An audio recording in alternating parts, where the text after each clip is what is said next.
Cenneti becerin. Sahabe dedi ki ya Resulallah cenneti neler becerek?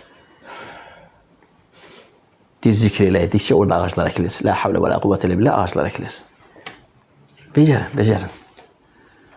Yani tesbih edirsən vesaire saraylar dikilir. Cennet süslenir ve bezedilir. Allah xüsus her Ramazan ayında.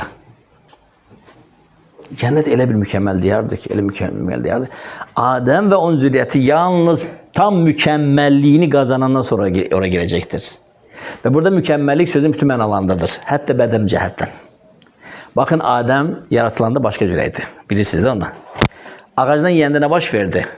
Övratı bizə çıxdı. Övratını görəndə o necə hallara düşdü. Başladı ağacın yarpaqlarını ötməyə və ağlamağa və qaçmağa. Çünkü yere yaratılmamışdı axı. Düzdür mü?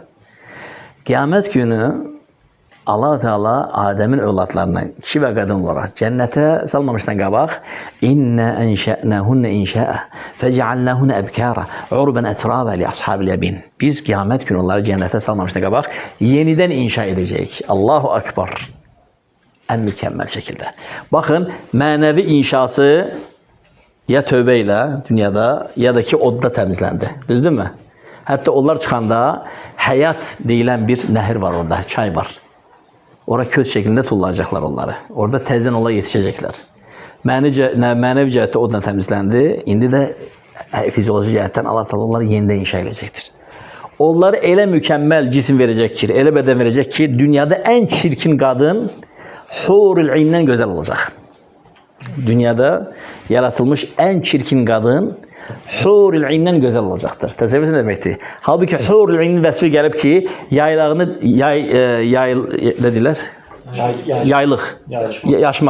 Yaşmasını dünya semasına bir dəfə belə eləyib qaytarsa, onun qoxusu, ətri, aromatı, gözəlliyi qiyamətə kim qalar?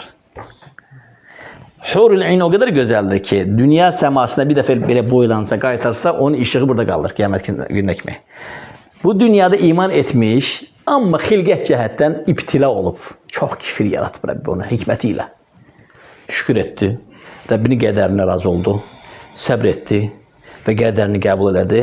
Çünki bax bunun da hikməti burada açılır. Qiyamət günü həmin o mömin qadın, kamil qadın həmin o vəsf olunan hörliyini gözəlində tozla qoyacaqdır. Delil de bu ayet. İnne enşa'nahunu inşa'a. Biz onları kıyamet günü yeniden inşa edecek. Kim onları inşa edecek? Er-Rahmanur-Rahim. El-Musavvir, el-Harik, el-Bari, el-Bedi'. El-Bedi' biz ne demekti? Bu sözü adeten senetkarlar diller. Senetkar bir şey yaratan ne diller? Yarattı ya, ayda. Öyle demirler. El-Bedi' sıfatı Allah'ın sıfatıdır. Yaratmak.